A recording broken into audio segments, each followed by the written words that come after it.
Jalan-jalan ke kota tua, beli jajan di pinggir jalan. Yuk dengarkan kisah mulia tentang Nabi penuh kesabaran. Assalamualaikum warahmatullahi wabarakatuh. Hai teman-teman semuanya, perkenalkan nama saya Altamas Afan Barves Al-Furqan. Oh iya, pernah nggak sih kalian merasa sedih karena diejek atau diganggu oleh teman? Atau mau marah karena diperlakukan tidak baik? Nah, hari ini kita akan belajar dari kisah Rasulullah yang berjudul Tak ada akhlak yang seindah akhlak Rasulullah. Pada suatu hari, Rasulullah sedang berjalan jauh ke kota Taif. Beliau menempuh perjalanan yang sangat jauh sekali. Kira-kira 8 hari dengan berjalan kaki. Kenapa ya beliau ke sana? Beliau ingin para penduduk Taif beriman kepada Allah. Dan beliau berharap mereka mau belajar tentang Islam. Sesampainya di kota Taif, Rasulullah menemui para pemimpin-pemimpin yang ada di sana. Dan berkata dengan lembut, "Wahai para penduduk Taif, aku datang membawa kabar baik. Sembahlah Allah yang Maha Esa dan tinggalkan berhala-berhala kalian."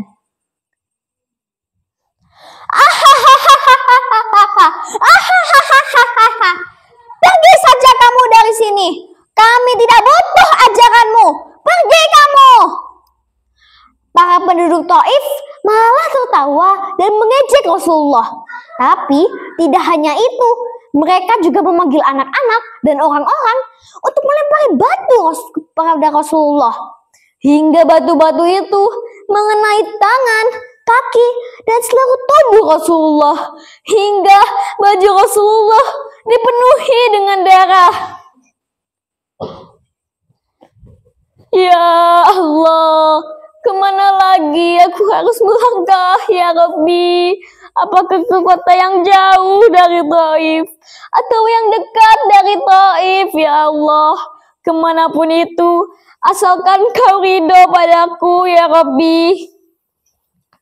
Kemudian Allah berfirman dalam surat Al-Fussilat ayat 34 yang artinya, balaslah kejahatan dengan perbuatan yang baik. Maka orang yang bermusuhan denganmu akan menjadi teman yang setia kepadamu. Melihat Rasulullah disakiti, tiba-tiba malaikat Jibril datang. "Wahai Rasulullah, aku melihat betapa jahatnya mereka kepadamu. Jika engkau menghendaki, aku bisa menjatuhkan gunung Uhud di atas kota Taif." Wah, kira-kira Rasulullah setuju nggak ya? Jangan, astagfirullahaladzim. Jangan malaikat Jibril.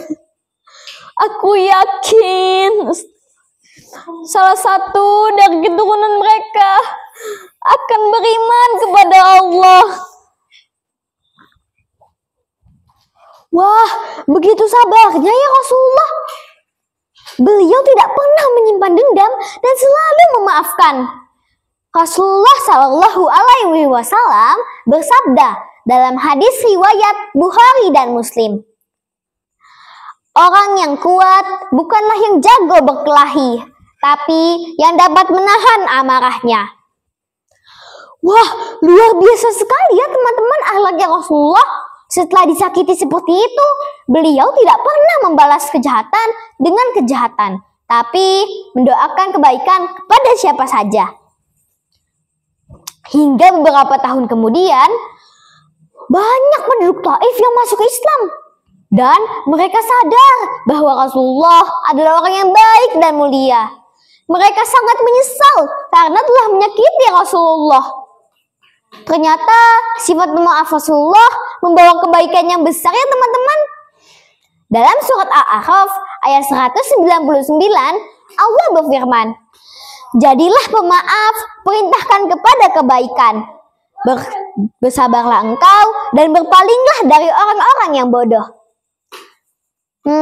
Mas Alta punya pertanyaan nih. Kalau teman-teman diganggu atau diejek oleh teman, teman-teman harus bagaimana? Hayo. Atau misalnya dibikin marah atau mau marah, teman-teman harus bagaimana? Hayo. Ih, pintar sekali. Teman-teman hebat. Betul sekali. Kita harus selalu bersabar dan memaafkan serta mendoakan kebaikan kepada siapa saja. Dari cerita tadi, kita belajar 1. Bersabar pada ujian yang datang kepada kita. 2. Selalu memaafkan dan selalu bersabar. 3. Selalu mendoakan kebaikan kepada siapa saja. Mas Alta mengajak diri Mas Alta sendiri dan teman-teman semua untuk meneladani akhlaknya Rasulullah. Jalan-jalan ke kota Mekah, tidak lupa membeli kurma. Akhlak Rasul sungguh mulia, mari kita teladani bersama. Wassalamualaikum warahmatullahi